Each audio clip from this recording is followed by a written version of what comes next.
Welcome to Finding Funding Through Pivot. My name is Evangeline Coker. I'm the Professional Development and Resource Specialist at the Office of Research Development at FSU. And I'm very excited to welcome you today to Finding Funding. I know we have a great group of participants today from all over campus and including the FSU FAMU College of Engineering. So I'm glad to have you all here. This is also a very diverse group. We have faculty, staff, undergrads, grads, postdocs, and some admin as well. So that's awesome. There is something in this presentation for everyone, though I will give the caveat that it is tailored toward early career faculty and faculty who are new to Pivot. So you'll notice that some of my examples will be geared toward faculty, but if you're not faculty, listen on in, you can definitely adapt these strategies for your own Pivot searches. So with that, I'll go ahead and get started. So the goal is that at the end of this webinar, everyone here will have made a Pivot profile, or at least know how to make one. And then you will also know how to search for and save funding opportunities. And hopefully there are some funding opportunities out there in your area that we can find today. So if you have a big screen, this will be a little easier. You can split your screen and throw me to one side and then throw a web browser to the other side. And I encourage you to come along with me on this journey and search on Pivot as I'm searching. And so we can do a little show and tell in that way. So also all the slides that I'm showing you today will be available after the presentation. And this is also being recorded. So we'll make that recording available to you as well. All right. Okay, so quickly, I want to say something about Office of Research Development and our services. We have some awesome services with a great team of people here to help you. Oh, look at me, I'm doing the automatic transitions. Fun. All right, hopefully that'll pause. So darn it, I thought I fixed that. All right, so our services, we offer proposal development support for faculty and researchers, and we're here to help guide and advise faculty through the stages of proposal development. So if you need help with planning out timelines, figuring out your deliverables or proposal management plans, we can help you with that. We have project management strategies.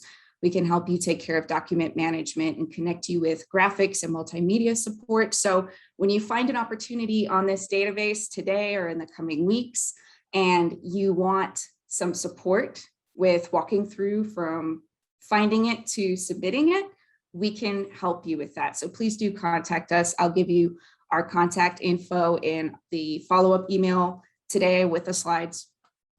We also have a skilled staff here ready to help edit proposals and give you guidance on that. We also have early career research development program, which is an awesome opportunity for early career faculty to have one-on-one consultations and support services.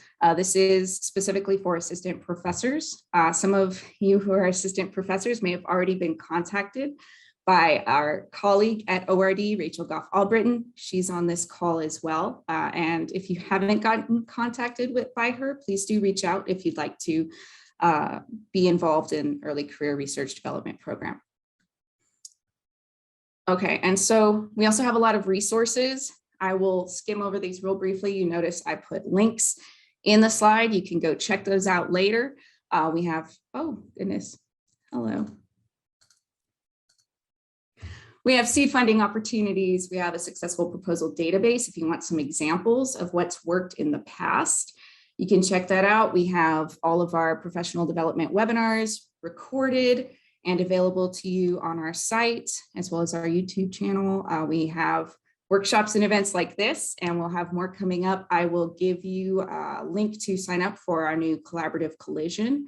The topic is resilience. It's going to be awesome. So I encourage you to sign up for that.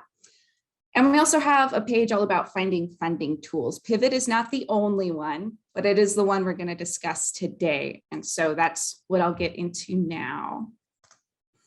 So I have a couple slides showing you about the process of how to get to Pivot from ORD's website. You can also just go to pivot.proquest.com and you can get there that way. But I'll show you how we go through our website. I'll go ahead and switch to sharing from slides to the internet. Here we go. All right, so this is ORD's website. Also, if you have any questions along the way, feel free to raise your hand or put them in the chat, and we'll do our best to communicate with you through that process. So if you're at our website, and I encourage you to do this along with me, this is ord.fsu.edu. You come to the site, go to resources, and these are all the resources I just told you about. Fun to explore those. So go down to finding funding on resources. It'll take you to our finding funding page. Like I said, there are a lot of ways to find it. Pivot is the most robust source for finding funding. You can be overwhelmed. Hopefully we'll get overwhelmed with the opportunities you have today. So go down to start your funding search now.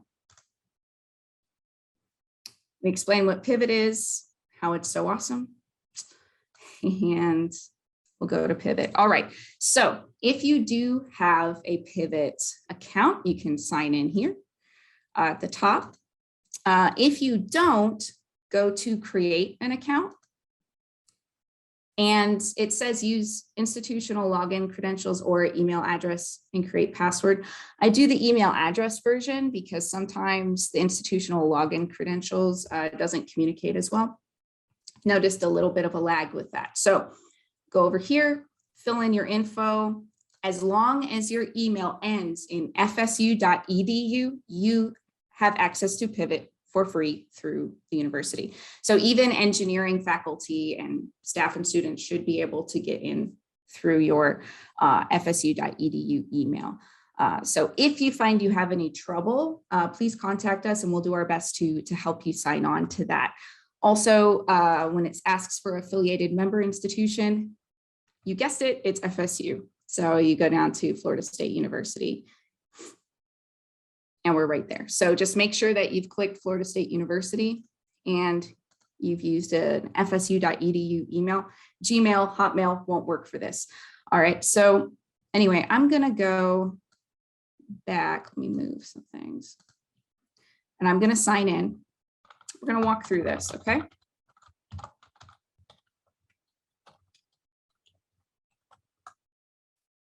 All right, so when you get an account or when you've signed in, you'll go to a page that looks like this.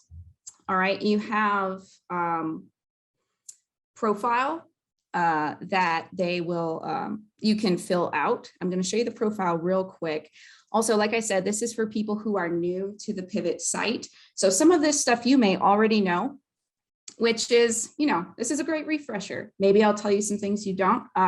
But anyway, we'll breeze through this a bit and then get to the meat of finding funding. So when you have a profile here, you can edit that, add whatever information you would like to be put into the system. This profile is searchable by other faculty, staff, students, anyone with a Pivot account at FSU or in the US or around the world. So they can find collaborators based on your expertise, affiliations, that kind of thing. So also, I'm sure you've heard of ORCID. ORCID is a great opportunity to connect your info that you input about your CV into different areas. Fees, I believe, feeds into ORCID. Pivot also feeds into ORCID. So if you've got that ID, put it in Pivot. You may be surprised what populates from your past works and past grants. So it can make it pretty easy at that point. So please do get your ORCID ID if you want help with doing that, setting that up. It's pretty straightforward, and I'm happy to talk with you about that over email afterwards or a Zoom call. We can do that. So anyway, expertise, affiliations, all that stuff you can put in your profile. And so that's some fun stuff you can do on your own time. I encourage you to do that. Also, this is pretty nifty. So I've put in the things that I'm familiar with and what I focus on. And the Pivot database has given me suggestions of funding opportunities that match those keywords. So you'll get the same thing. And right now it's pretty awesome. I've got 151 funding opportunities they think may match what I do. So already Pivot is working for you to sort through some things. So say I want to take a look at that. I'm going to open it in a new tab in case I want to come back here. This is called the advisor. All right. You can also get to the advisor through, if I go back to home, you can see the advisor over here on the bottom left side of the screen. That also takes you to this same page. This is curated for you based on your keywords. So you can see all of these opportunities. 151 is a lot. I may want to sort through this, and I'll show you how to do that in a minute. But basically, the layout you see here is you get the name of the opportunity, the funder underneath, this wonderful little magnifying glass that gives you a really quick abstract of what this is and quick notes on eligibility. This is really important to note that just because you have a Pivot account doesn't mean you're eligible for everything that they show you. And just because you've put in a lot of info on your profile doesn't mean that everything's gonna fit for you. So you wanna be knowledgeable about eligibility, where you fall into place. So I'll tell you more about that in a minute, but you can also see they give you the deadline for applications and the amount for the grant or the award. And it's good to note on the deadline that some of these application deadlines are confirmed. That means it's happening. The funder has said, yes, we're definitely taking these applications on this date. You also see application anticipated. This is based on last year's application dates. So I wouldn't take that as set in stone. Always be alert about what may or may not change. All right, nominations, all of that fun stuff. And then over here on the left side, you can see how things break down. I kind of like to think about Pivot as the Amazon of funding opportunities. So you can filter things out to find something that's the most appropriate for you. So you can see here, 7 of these 151 ops for me are limited submissions. We can get into that later if you want, but just for the sake of where we're going today, I'll keep it pretty streamlined. If you want to know that later, I'll talk about it. Also, the funding types, if you're looking for a postdoctoral award, there are 35 of those here in this area. Now, my area is more theater writing. So all of this is in that realm. I know we have some people from dance today. Let me see here. Top keywords in just this search, you can see visual arts, performing arts. Dance is obviously in performing arts, theater studies. So let's say I want to see performing arts, there are 68. So I can refine it, just look at just the ones that are about performing arts. You've got 68 matches right there. Now, again, you want to sort through this because some of these may be ones you're eligible for. They may be for faculty, or they may be awards for undergraduates. Everything is kind of lumped together. So keep that in mind. And let's say that you want to really refine that search even more, and you don't want to have to use this side column. We can go to funding up here, and then advanced search over here. This is your best friend. All right. So when I go to the funding advanced search, I have an opportunity, just like when you're looking up, if you remember the old library databases where you had the ands or the ors options. Everything vertical is an and, so they're going to look for anything vertically that matches, and anything across, as you can see, is an or. So they'll take either or of those words you put there to match. All right, so let's go ahead and say I'm going to continue this theater search. This is my expertise, but I encourage you, open up a browser, sign into Pivot if you haven't already, and start putting in your own searches. You don't have to just sit through with me doing something that I'm familiar with. But anyway, so let's say I'm looking for theater. And so I put in theater. Theater has two spellings depending on what side of performing arts you fall on. Some people love the TRE and some people love TER. I don't expect Pivot to be able to discern that. So in the or field, I'm also going to write the other spelling for theater. So I'm making sure I'm catching everything I can. All right, so we'll leave it pretty open at this point. Just theater. I'm not going to put any ands in yet. And so let's go ahead and start to, well, here, I'll go ahead and show you what we get. Just theater as a search term. 365 results. That's amazing. It is so difficult to find funding for the arts. And it's so awesome that that funding is out there. It is tough to find, but with Pivot, it can be easier, right? So 365 results. I do not have time to look at all of that.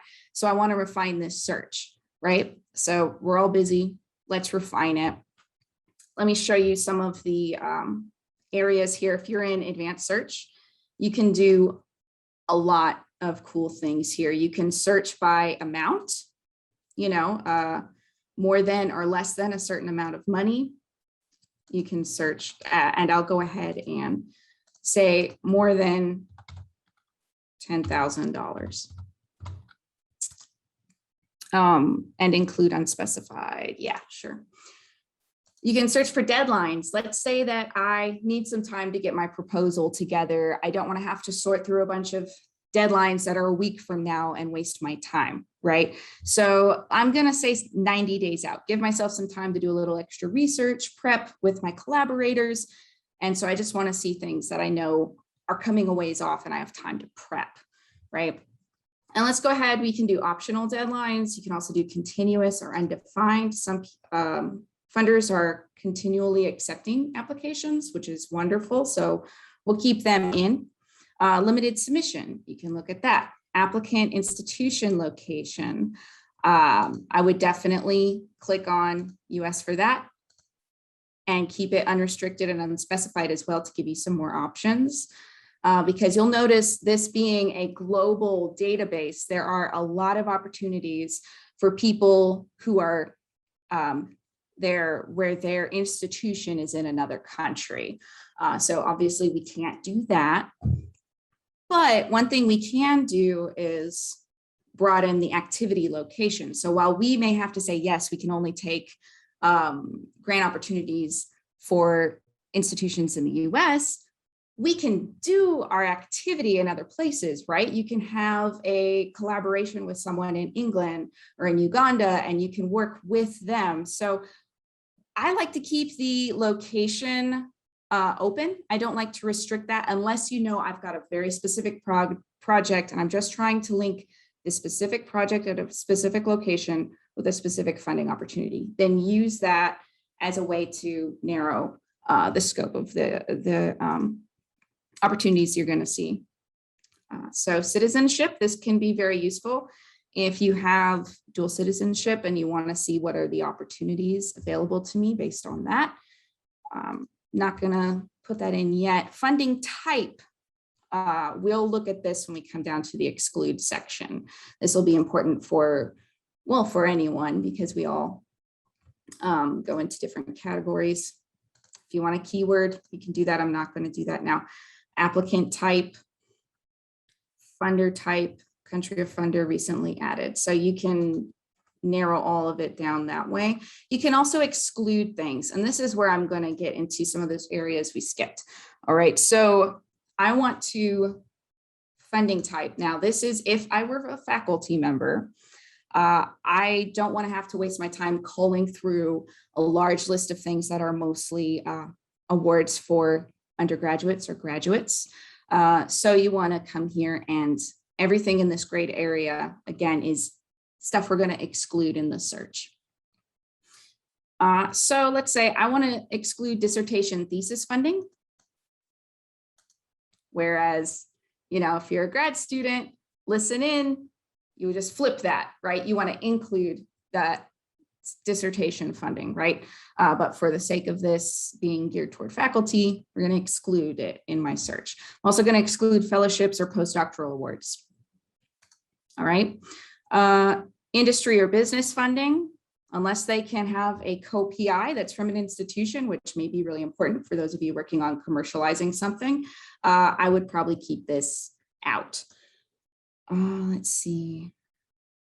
All kinds of stuff here, travel, visiting personnel. You can really narrow this down, but remember, the more you narrow it down, the less likely something's going to be that perfect match for you. So you may want to fill out every one of these blanks, make it very specific just for you and what your dream grant would be, and nothing comes up. If something comes up, you are super lucky, all right? But usually nothing will come up. So keep it open, right? Let me see if there's anything else I want to exclude here. No, that's good for now. Okay. Applicant type. We're going to also do some exclusions here. All right. So obviously, now we are an academic institution. When you submit a grant, it does go through FSU. All right. So you basically have all of the perks of FSU backing you as you submit that application. We are an academic institution, excuse me. We are an academic institution. We are not commercial or private sector, and we are not government or private sector. So I'm going to go ahead and take that out. Again, if you're collaborating, keep that in, see what happens. You can also, as an individual applicant, look for LGBTQA+, or minority, or their women only are in here as well. If you want to see, are there really targeted areas I can go into? I would also, I'm just going to leave that in for now. Persons with disabilities. That's awesome. Small businesses only. We're not a small business. Before we get into individuals, I want to say nonprofit. I'm going to keep that clicked in because FSU is not only an academic institution, it is also a nonprofit. We are recognized by the IRS as a nonprofit. We have a 501c3 status. So whenever you see a grant application that says the applicant must have nonprofit 501c3 status, we do. So keep that in, take that seriously. There are a lot of great opportunities just for nonprofits. All right, so keeping that in, what else can we take out for the sake of this presentation? We're going to take out undergrads, and we're going to take out grads or postdocs. As a reverse, undergrads and grads and postdocs, you could choose to take out the mid-career established in field and then add up here applicant type, just postdoctoral grants. Really narrow it down. Be careful, you might narrow it down too much, but keep that in mind. And so that's all I'm going to do for now, and see what happens. Remember, I had what was it, 151? It was around that. It was a lot. I'm going to search and see now that we've put some constraints. What do we get? We only have 33 now. I can definitely call through 33 opportunities. Let's say that I'm not happy with that and I want to refine it even more. I like to write plays. Okay, so in this and category, let's see something that's for theater and playwriting. It has, because I'm refining it, let me double check, yes. It has all of the other inclusions and exclusions I've just put in. Let's see what happens with just that one extra keyword. Only 2 applications. They are due in a pretty short time, which is interesting. I believe I said 60 days out, 90 days out. Thank you, Pivot. All right, so these look awesome, but they are for the UK. So I definitely want to check into these and double check that I am still eligible as someone not from the UK. Okay, doesn't say there. Each one of these, I'll show you when you come to a funding opportunity, you can click on the opportunity and it will take you to a quick synopsis that Pivot creates based on that funding opportunity. You can get, this is like crib notes for your grant. All right, you have the official website for that funding agency. You have the funder, funding type, country of funders actually in the United States, even though it says UK. That's interesting. Let's find out more about this. Okay, euros, great. One grant is available. Here's your stipend. Applicant type, we always want to check that. Individuals, early career, emerging in field, or mid-career, established in field. Faculty members, early and mid. The locations in Northern Ireland, your citizenship needs to be in the US. Okay, so if I were a faculty member, I'd go, yes, I qualify for this. And so then I'd want to look more into it. So when you do that, I always suggest check with the funder before you submit anything. Pivot is amazing. Like I said, so many opportunities are there. So much can be found, but human error can be human error. And no matter how well we try to verify opportunities, sometimes mistakes can be made. So regardless of what Pivot says, I would say use them as a guide, but always verify with the funding opportunity. So I want to click on this link and I want to go to the funding opportunity and I want to read the notice, the call for applications, right? So no matter what you do, that should be on your checklist when you're looking for funding. Check with the site. Great thing is I would not know about this site if I didn't find it through Pivot. So like I said, awesome way to get some quick opportunities, and then you do the legwork afterwards to verify, right? So let's see if I have anything else I want to talk about. If you have any questions, put them in the chat. I feel like I've come to a good stopping place to take questions, or if you want to raise your hand and unmute yourself, we can do that too.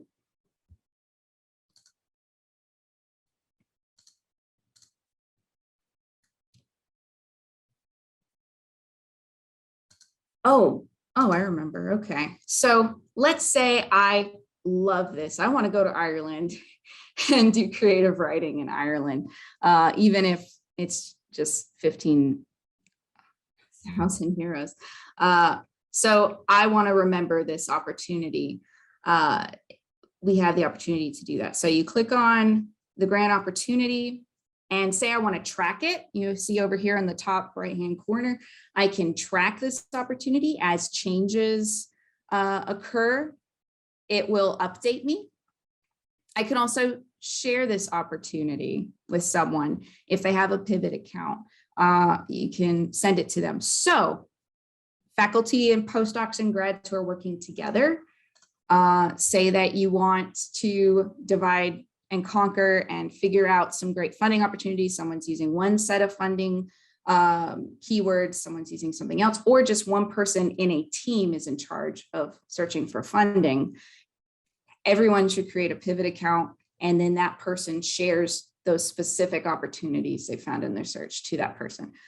This is a great opportunity if faculty are super busy and they need some help from their graduate assistants. If you have time, I know we're all low on time, but this is a great way to work as a team. And if you need to delegate some things, tell them what your keywords are, tell them what we can and can't include in the search, and see what happens. All right. Also, you can do saved searches. So let's say, let me see if it'll let me go back further. All right. So let's say I loved this 33 results search results, right? I love that we have, it's just the theater and it's all of the inclusions and exclusions we talked about earlier. I want to save this. I can.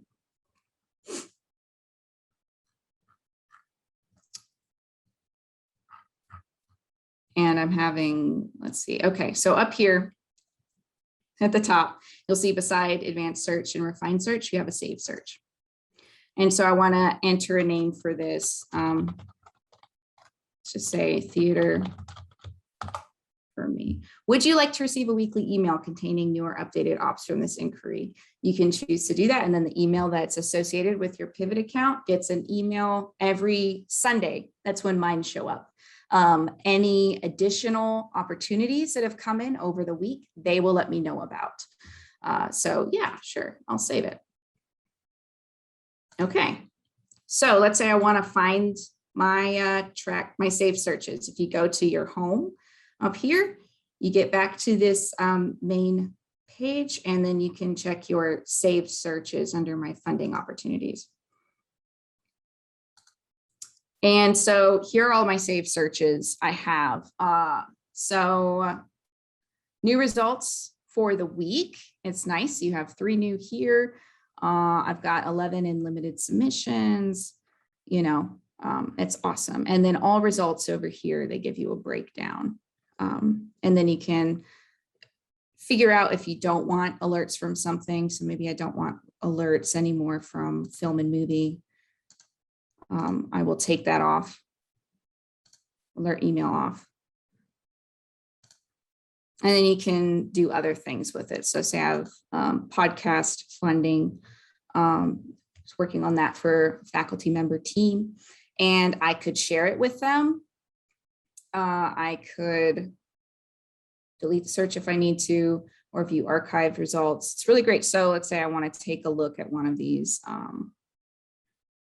Created one recently for, okay, human trafficking. Here's the newest result that came in this week in that topic. And you can see here in my save search what I did for this one.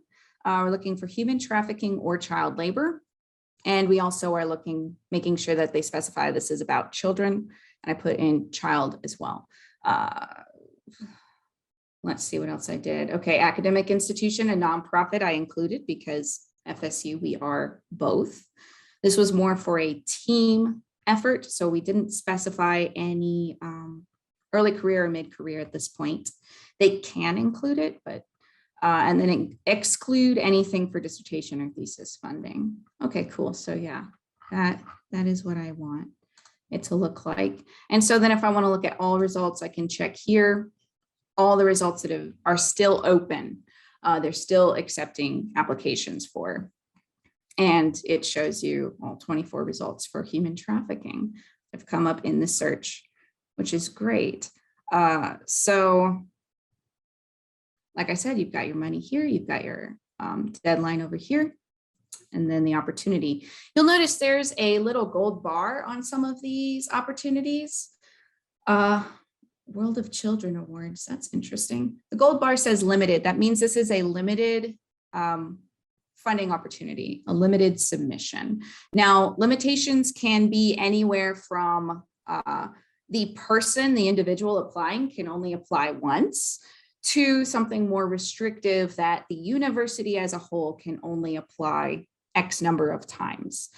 So if you have a university-wide limitation, let me see if this has that, because that'd be a great visual for this explanation. We want to go down to eligibility. The organization led by the nominee in the categories of education, health, humanitarian, or protection awards must be registered as a nonprofit for a minimum of 10 years. Yes, FSU is that. Talks about the nominee. Must be founder, co-founder, or visionary for the organization's successful growth. Okay, so this may be that the nominee needs to be the VP for research or the president, depending on the 501c3 status. So I might want to look into this a little bit more, but let's say that said the nominee is definitely president of the institution. Which may be visionary leader, but it's a bit of a gray area. So if it said president of the institution, and it was very clear, right, for the sake of this example, it says nominees may select no more than 2 award categories. Okay, so this breaks into categories. And then the organization selects the most suitable category for the individual based on the application information. Nice. So they select the category and then ask what they can do. All right, cool. So my limitation, I'm going to go down a wormhole if I go into that. Okay, here we go. Limited submission. Yay. Only one individual from an organization can be nominated. Okay, so in all of FSU, if we wanted to go for a World of Children Awards, only one of us can do it, can apply. And so what happens in that instance, if you find something that's limited, I don't know what to do. You know, what if someone here is in law and wants to apply, and someone is in social sciences and wants to apply, and they don't know each other, right? So if you see limitation is one from an organization, it's a limited submission at the institutional level. And that means it goes to our Office of Research. So you already know our site, ord.fsu.edu. And right here at the top, we have limited submissions. This is where you will either find that opportunity already listed and you can apply, or if you don't see it listed here, you can contact our limited submissions representative, Dr. Carolyn Bradley, and she will help you out with figuring out that eligibility and how to submit. Hi, Carolyn, she's on this call. And over here also, it tells you how the process works and any requirements needed. And so if you have an opportunity, the best course of action is to contact Carolyn and search this limited submission page as soon as possible. We have to create internal competitions if there's more than one person interested, and we need time to be able to make that decision who's going forward. So check this as soon as you know there's something you want to pursue that's a limitation. And also Carolyn is here to help if you have any questions with that. So that's what a limited submission is in a nutshell. And just double check, because sometimes the limitation is by person and not institution. But if you ever have a question about that, we are happy to answer that question for you. Just please send an email to us, send an email to Carolyn, and we can help walk through that process with you. So I know Carolyn and Rachel are Pivot experts as well. And so you may have thought of something to share that I have missed. Please feel free to chime in. And also anyone who has any questions, please feel free to put them in the chat or unmute yourself and ask.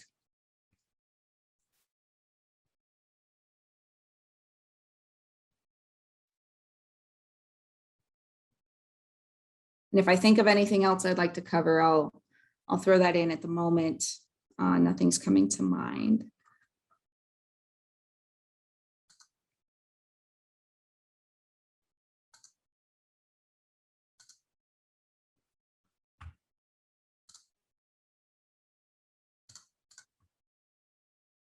All right. Any questions?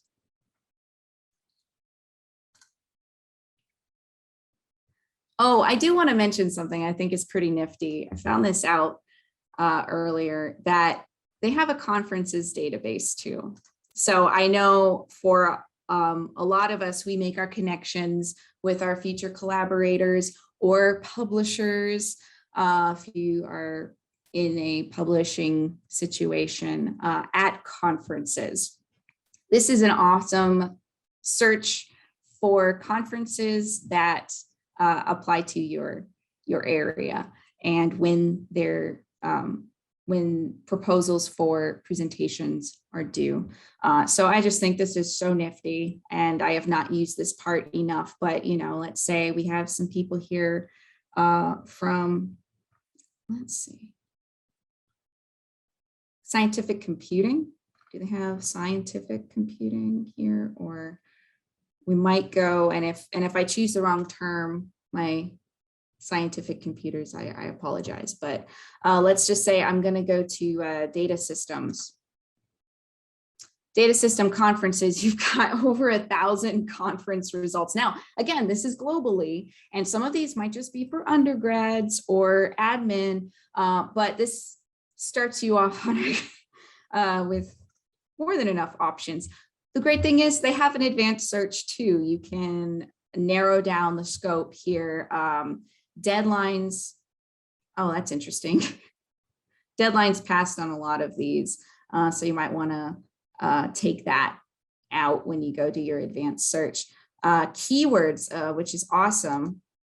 Here, keywords in all of these different conferences. So you can find the perfect conference for you. I don't know if I want to promise that, but there's a good chance something's going to be fitting like a glove, right? So I would definitely check this out.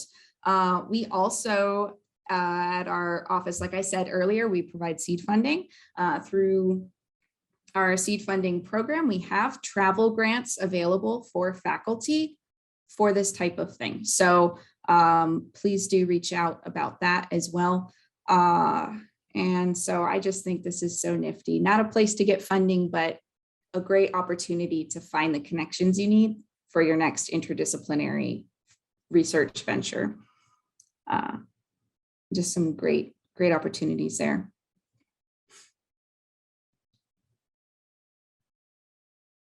So we can keep going down these wormholes. I'm happy to do that. But anyway, awarded grants as well. There's a section there on the funders. This is a short list. I was a little surprised it was so short because they offer way more funders here in your database searches than they show on this list. But if you happen to like one of these funders and you want to see some awarded grants, you can check on that. So I might go to the European Research Council, and we have different PIs who receive funding from this agency. So these PIs usually also have, I'll check on Rachel Jack here. Okay, she's not on. Usually they have a Pivot account and you can contact them that way. And I'm gonna look real silly if they don't. I found one the other day and I thought it was so cool. Anyway, you may get lucky with that, like I was. But anyway, so you can see different, well, cool thing is too, they include the abstract sometimes. So sometimes from the abstract, you can gain a lot of insight into a funding agency, what they're looking for, what's been done before, and how it was written. So that's pretty cool. And I'll hold a bit for questions, but if we don't have any, and whether we do or not, we're still available for everyone to chat about funding. If you want a one-on-one consultation, there are people in our office who can do that. Like I said, you find an opportunity here that you want to pursue and you need maybe a little help with the management of the proposal process. Maybe you are overwhelmed with courses and your other research and you just need someone to come in alongside you and just help set deadlines for things and partner with you in getting that proposal to its most professional and excellent state. We can do that with you. So please do reach out. Yeah. So I'll hold for questions real quick.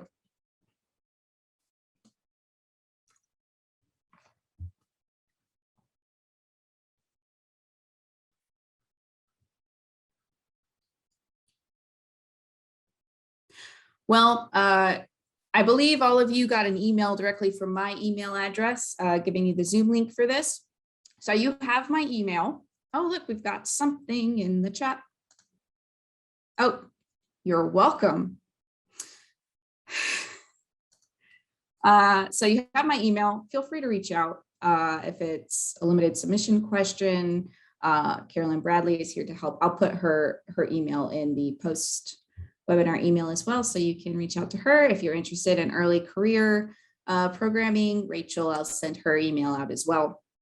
We are here for you. This is what we do all day, every day and what we love. So definitely reach out. And with that, I'll stay on for a little bit, but feel free to go enjoy the rest of your Tuesday. And I hope everyone has a safe and enjoyable fall semester. Thank you.